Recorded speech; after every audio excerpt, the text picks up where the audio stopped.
Hello. അങ്ങനെ തറവാട് എത്തിയിട്ട് ഞങ്ങൾ രാവിലെ ഒരു 10 മണി 10:30 ഇറങ്ങി. തറവാട് എത്തിയപ്പോൾ 12:30 ആയിട്ടുണ്ടായിരുന്നു. റോഡിൽ അത്യാവശ്യം ട്രാഫിക് ഒക്കെ ആയതുകൊണ്ട് ബസ് പതിയെ പതിയാണ് നീങ്ങിയത്. തറവാട് എത്തിയപ്പോൾ ഭയങ്കര സന്തോഷമായിട്ടാണ്. വേറെ ഒന്നുമല്ല, എനിക്ക് തറവാട് എത്തുമ്പോൾ ഭയങ്കര സന്തോഷം, ഭയങ്കര ഒരു എനർജിയൊക്കെയാണ്. കാരണം ഒരുപാട് തമാശയും ചിരിയും ഓർമ്മകളും ഒരുപാടുണ്ട് കേട്ടാ. അപ്പം ഞാനും ഇത്താത്തയും പിന്നെ എൻ്റെ മോനും പിന്നെ ഇത്താത്തയുടെ മോനും പിന്നെ ഉമ്മച്ചിയും ഉണ്ടായിരുന്നു കേട്ടാ. പിന്നെ ബദറും ഉണ്ടായിരുന്നു. എന്നിട്ട് ഞാൻ തറവാട്ടിൽ വന്നപ്പോൾ എനിക്ക് വളരെ സന്തോഷമായ വേറൊരു കാര്യമുണ്ട്. ഇന്ന് സുറുമിക്ക് ജോലി ഉണ്ടായിരുന്നില്ല. അപ്പോൾ കുറച്ച് ക്ലിപ്സൊക്കെ അവളും എടുത്തു തന്നിട്ടുണ്ടായിരുന്നു കേട്ടോ. അപ്പോൾ ഈ ഒരു വീഡിയോയൊക്കെ സുറുമിയാണ് എനിക്ക് എടുത്തു തന്നിട്ടുള്ളത്, ആദ്യത്തെ കുറച്ച് വീഡിയോസൊക്കെ. അപ്പോൾ ഞാനവിടെ ചെന്നപ്പോൾ കസ്തൂരി മഞ്ഞൾ ഉണക്കാൻ വേണ്ടി ഇട്ടിട്ടുണ്ടായിരുന്നു. അപ്പം ഞാൻ ആദ്യമായിട്ടാണ് ഇത്രയും വലിയ കസ്തൂരി മഞ്ഞൾ കാണുന്നത്. അപ്പം ഞാൻ പറയണത് ഞണ്ട് പോലെ ഉണ്ടെന്നൊക്കെ ഞാൻ പറയുന്നുണ്ട് കേട്ടോ. അപ്പം ഞാൻ കണ്ടിട്ടില്ല ഇത്രയും വലുത്. എൻ്റെ ഇത്താത്തയുടെ വീട്ടിൽ മഞ്ഞളൊക്കെ നടുവെങ്കിലും ഇത്രയും വലുത് ഞാൻ കണ്ടിട്ടില്ല. കസ്തൂരി മഞ്ഞൾ ഞാൻ സാധാരണ ചെറിയ മഞ്ഞളൊക്കെ കണ്ടിട്ടുള്ളൂ. പിന്നെ മഞ്ഞൾ മടക്കിക്കട ഉണക്കാൻ വെച്ചിട്ടുണ്ടായിരുന്നു. ഇതാണ് കേട്ടോ തറവാടിൻ്റെ സൈഡ്. പണ്ട് മതിലൊന്നും ഉണ്ടായിരുന്നില്ല, പണ്ട് ഇങ്ങനെ ഓപ്പണായിട്ട് കിടക്കിയിരുന്നു. അപ്പോൾ കളിക്കാനൊക്കെ ഒരുപാട് പറമ്പൊക്കെ ഉണ്ടായിരുന്നു. ഇത് മുറ്റത്തുള്ള അടുപ്പ്, കാരണം വെള്ളമൊക്കെ ചൂടാക്കാൻ വേണ്ടിയിട്ട്. പിന്നെ അലക്കണതൊക്കെ ഇവിടെയാണ്, തറവാടിൻ്റെ അലമാരയാണ് കേട്ടോ.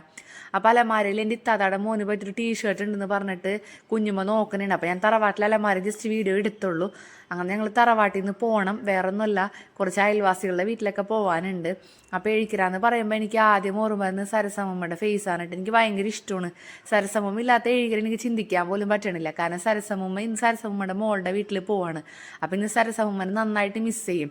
അപ്പോൾ സരസമ്മ അങ്ങനെ പോകുമെന്നറിഞ്ഞപ്പോൾ ഞാൻ വേഗം സരസമ്മയുടെ വീട്ടിലോട്ട് പോവേനിട്ടാ.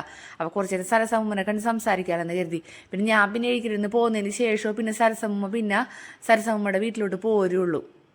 അത് കഴിഞ്ഞപ്പോൾ ഞങ്ങൾ വേറൊരു വീട്ടിൽ പോന്നിട്ടുണ്ടായിരുന്നു. അതായത് എൻ്റെ മാമ താമസിച്ചിരുന്ന വീടാണ്. അപ്പോൾ ആ വീട്ടിൽ വേറെ ആൾക്കാരാണ്. അപ്പോൾ അവിടെ നെല്ലൊക്കെ ഇങ്ങനെ ഉണക്കാനിട്ടിട്ടുണ്ടായിരുന്നു. അപ്പം നെല്ലൊക്കെ കണ്ടിട്ട് ഒരുപാട് നാളായിട്ടുണ്ടായിരുന്നു. അപ്പോൾ ഞാൻ നെല്ലിൻ്റെ ജസ്റ്റ് ഒരു വീട് ഇങ്ങനെ എടുത്തുന്നുള്ളൂ. പിന്നെ സർക്കാർ പറമ്പ് വൃത്തിയാക്കിയിട്ടുണ്ടായിരുന്നു. ഞാൻ മുൻപ്, അതായത് കഴിഞ്ഞ തവണ ഞാൻ എഴിക്കര വന്നപ്പോൾ ഞാൻ കാണിച്ചിട്ടുണ്ടായിരുന്നു. അങ്ങനെ ഞങ്ങൾ തിരിച്ച് മാമാടെ വീട്ടിലെത്തി. എഴിക്കര വന്നിട്ടുണ്ടെങ്കിൽ കിടക്കാറൊക്കെ ഉള്ളത് മാമാടെ മോളുടെ വീട്ടിലാണ് കിടക്കാറുള്ളത്. പണ്ടൊക്കെ തറവാട്ടിൽ ഒരുപാട് പേരൊക്കെ കിടക്കുമായിരുന്നു. ഇപ്പോൾ തറവാട്ടിൽ ഇപ്പോൾ പിള്ളേരൊക്കെ വലുതായതുകൊണ്ട് ഓരോ കട്ടിലുമ്മൽ ഓരോ ആൾക്കാരാണ്. അതുകൊണ്ടാണ് തറവാട്ടിൽ കിടക്കാത്തത്.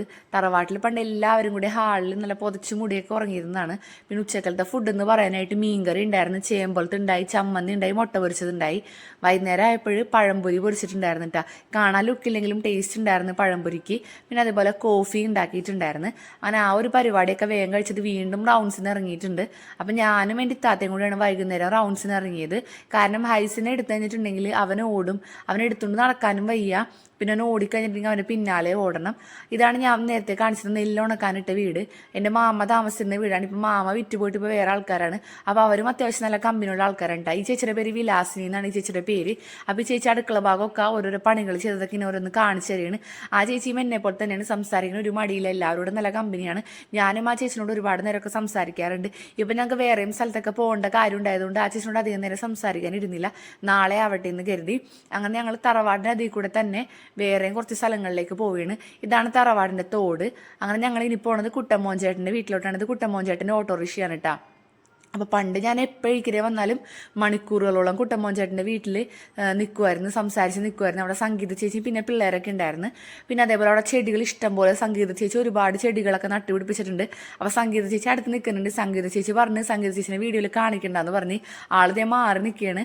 അപ്പോൾ സംഗീത ചേച്ചി അനുഭവത്തോടെയാണ് ഈ ചെടികളും വീഡിയോസൊക്കെ ഞാൻ എടുത്തത്. അപ്പോൾ ഒരുപാട് ചെടികൾ ആ ചേച്ചി നട്ടിട്ടുണ്ടായിരുന്നു. പിന്നെ സരസമ്മ ഞാൻ പറഞ്ഞില്ലേ ആളുടെ മോളിൽ വീട്ടിൽ പോയേക്കാണ്, അല്ലെങ്കിൽ വീണ്ടും സരസമ്മനെ ഞാൻ കാണിച്ചു തന്നേനിരുന്നു. പിന്നെ ആ സമയത്ത് കുട്ടമ്മോൻ ചേട്ടന് പിള്ളേരൊക്കെ അവിടെ ഉണ്ടായിരുന്നു. അങ്ങനെ അവിടെ നിന്ന് ഇറങ്ങിയിട്ട് ഞങ്ങൾ പാടത്തേക്കാണ് പോണത്. ഈ ഒരു വഴി പണ്ട് ഞങ്ങൾ കക്ക വരാനൊക്കെ പോരുന്നതാണ്. ഇപ്പോൾ അവിടെ നിറച്ച് പുല്ലൊക്കെയാണ്, വല്ല പാമ്പൊക്കെ പിടിച്ച് കടിച്ചു കഴിഞ്ഞാൽ പിന്നെ അതൊരു ബുദ്ധിമുട്ടാവും. അങ്ങനെ ഞങ്ങൾ അവിടെ വരെ പോവുകയാണ്. പക്ഷേ പാടത്തേക്ക് ഒരുപാട് അങ്ങോട്ട് ഇറങ്ങാൻ പറ്റില്ല, കാരണം നന്നായിട്ട് പുല്ല് പിടിച്ച് കിടക്കുന്നുണ്ടായിരുന്നു. പിന്നെ മഹരിബിൻ്റെ നേരെ ആവണ സമയത്ത് കുറുക്കൻ്റെ ശല്യം ഉണ്ടെന്ന് പറഞ്ഞ് പിന്നെ പട്ടി എങ്ങാനും കടിച്ചാൽ പിന്നെ അതും ബുദ്ധിമുട്ടാണ്. പട്ടിയും കുറുക്കനും പാമ്പൊക്കെ ഉണ്ട്. അപ്പോൾ അതുകൊണ്ട് അവിടെ നിന്ന് ജസ്റ്റ് ഇങ്ങനെ കണ്ടു പോകുന്നതല്ലാണ്ട് പിന്നെ ഒരിക്കലും കക്ക വരാൻ ഇറങ്ങാമെന്ന് കരുതി. അപ്പോൾ മെയ് മാസമൊക്കെ ആകുമ്പോഴത്തേനും കക്ക വരാനൊക്കെ പറ്റുമായിരിക്കും. പക്ഷേ ആരെങ്കിലും 1-2 പേര് കൂടെ വേണം കക്ക വരാനൊക്കെ ഇറങ്ങണമെന്നുണ്ടെങ്കിൽ. അപ്പോൾ ആദ്യം ഞാൻ ഇത്താത്താനെ നടത്തി. അപ്പം നല്ല ഭംഗിയാണ് കേട്ടോ എഴിക്കര കാണാനായിട്ട്. എത്ര കണ്ടാലും നമുക്ക് മതിയാവില്ല. എനിക്ക് എപ്പോൾ വന്നിട്ടുണ്ടെങ്കിലും വെള്ളത്തിലിറങ്ങാനൊക്കെ തോന്നി. ഇപ്പോൾ ഒരുപാട് നാളെ വെള്ളത്തിലൊക്കെ ഇറങ്ങിയിട്ട്. അങ്ങനെ ഞങ്ങൾ അവിടെ നിന്ന് ഞങ്ങൾ തിരിച്ചിറങ്ങിയിട്ട് മാമാടെ വീട്ടിലോട്ടാണ് പോയത്. അപ്പോൾ അവിടുത്തെ വീഡിയോസൊക്കെ എടുക്കാനായിട്ട് മറന്നുപോയി. അവിടെ ഒരുപാട് നേരം ഇരുന്നിട്ടുണ്ടായിരുന്നു. ഒരുപാട് വിശേഷങ്ങളും പഴയ കാര്യങ്ങളും തമാശയും ചിരിയും ഒക്കെ ഒരുപാടുണ്ടായിരുന്നു. ശരിക്കും പറഞ്ഞു കഴിഞ്ഞാൽ ഒരുപാട് ചിരിച്ച കാലങ്ങളൊക്കെ ശരിക്കും പറഞ്ഞാൽ മറന്നുപോയി. അങ്ങനെ അവിടെ നിന്ന് ഇറങ്ങി പിന്നെ രാത്രിയായി.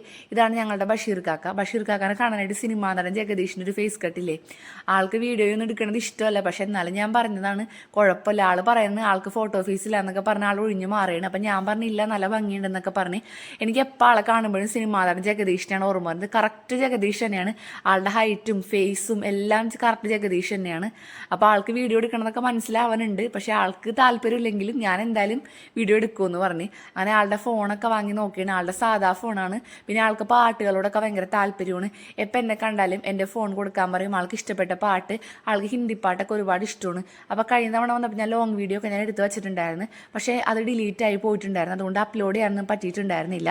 അങ്ങനെ രാത്രിയായപ്പോൾ ബഷീർക്കാക്ക വന്ന് പിന്നെ മാമയും വന്നിട്ടുണ്ടായിരുന്നു. അങ്ങനെ അവരോടൊക്കെ കുറേ നേരം വർത്താനം പറഞ്ഞ്. അപ്പോൾ ഇന്നത്തെ വിശേഷങ്ങൾ ഇത്രേ ഉള്ളൂ. നമുക്ക് അടുത്ത വീഡിയോ ആയിട്ട് നാളെ കാണാം.